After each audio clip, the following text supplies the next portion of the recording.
Vision. তোমার যে ছবিগুলো দেখলাম তাতে একজন টপ মডেলের যে সমস্ত গুণাবলী থাকা দরকার সব কিছু কিন্তু তোমার মধ্যে আছে, কিন্তু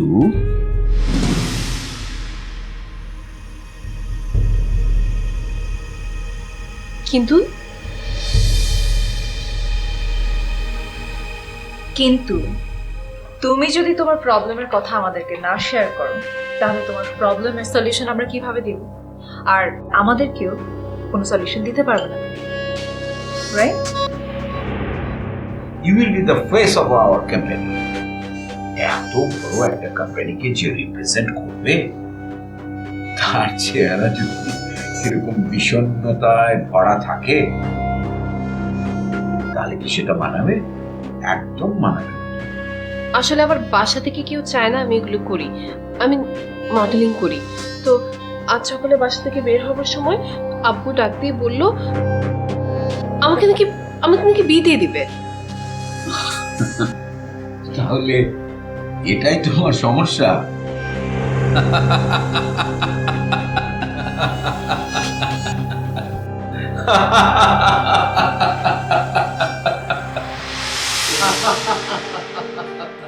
তুমি ঠিকই বলেছো মা, এই আমাদের কথাই ভাবো না। দেখতে দেখতে ছেলেগুলো বড় হয়ে গেছে, এখন ওদের বিয়ে দিয়ে দায় মুক্ত করতে চাই। তো ভালো কথা, তোমার খোঁজে কি কোনো ভালো পাত্র আছে নাকি? মানে তানির জন্য আমার মেয়ে। আরে কি বলছো এসব? মেয়েটা মাত্র দেশে আসলো, ও কোথা থেকে পাত্র পাবে? না পাওয়ার কি আছে?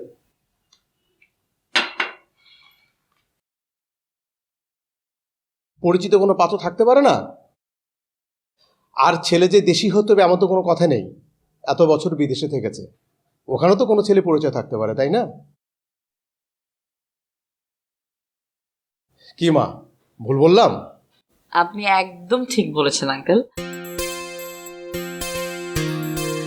সত্যি পরিচিত কারোর মধ্যে তো হতেই পারে, তবে আঙ্কেল এই মুহূর্তে আমার এমন কারোর কথা মাথায় আসছে না। তবে আমি আপনার কথাটা মাথায় রাখলাম, যখনই আমি এমন কাউকে খুঁজে পাবো আমি স্ট্রেট আপনাকে জানাবো। ওকে? লাবণী, তুমি তোমার আঙ্কেলের কথায় কিছু মনে করো না মা। তোমার আঙ্কেল মানুষটাই এমন, সে ছেলে মেয়ের বিয়ে নিয়ে এত ব্যস্ত, কিন্তু ছেলে মেয়ে বিয়ে করতে চায় কি না সেটার কিন্তু কোনো খোঁজ নেই। আরে বিয়ে করতে চাইবে না কেন? এই যে ইন্তু, ওর তো বিয়ের বয়স পার হয়ে গেছে অনেক আগেই। কতবার বললাম বিয়ে কর বিয়ে কর, না কোনো সারা শব্দ নেই। এবার আমি ওর বিয়ে দিয়েই ছাড়ব। আচ্ছা, তো তোমার পাত্রের সাথে সাথে পাত্রীর দায়িত্বটাও ঘাড়ে পড়ে গেল। হ্যাঁ, একদম ঠিক বলেছ। শোনো মা, আমি সিরিয়াসলি বলছি, তুমি আমার ইন্তুর জন্য খুব ভালো একটা ঠিক তোমার মতো পাত্রে খুঁজে এনে দাও।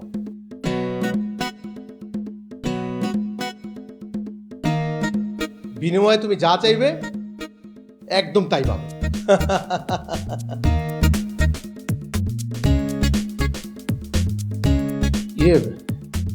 আচ্ছা মা, এই তোমার কি বিয়ে হয়ে গেছে? জি জি,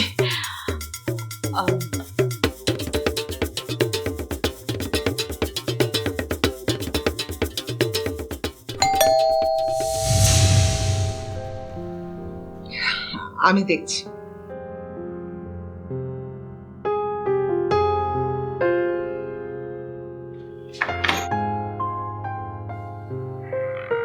তাড়াতাড়ি ভেতরে আয়, দেখ কে এসেছে।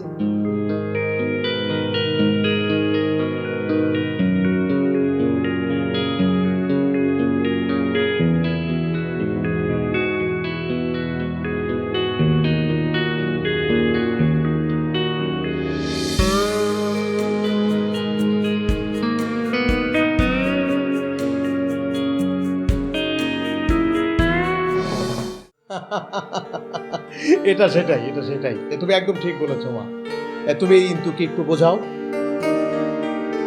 দেখো, তুমি কি সুন্দর বিদেশে থাকতে দেশে চলে এসছো, আর কিন্তু দেশে নিজের ব্যবসা ছেড়ে বিদেশে যাওয়ার কথা চিন্তা করছো। বলো এটা কোনো মানে হয় বলো? তাই তুমি বিদেশে যাওয়ার প্ল্যান করছো? কিছুই তো জানি না, সিরিয়াসলি যাবে? না মানে আমি একবার ভেবেছিলাম আর কি। না আমি তো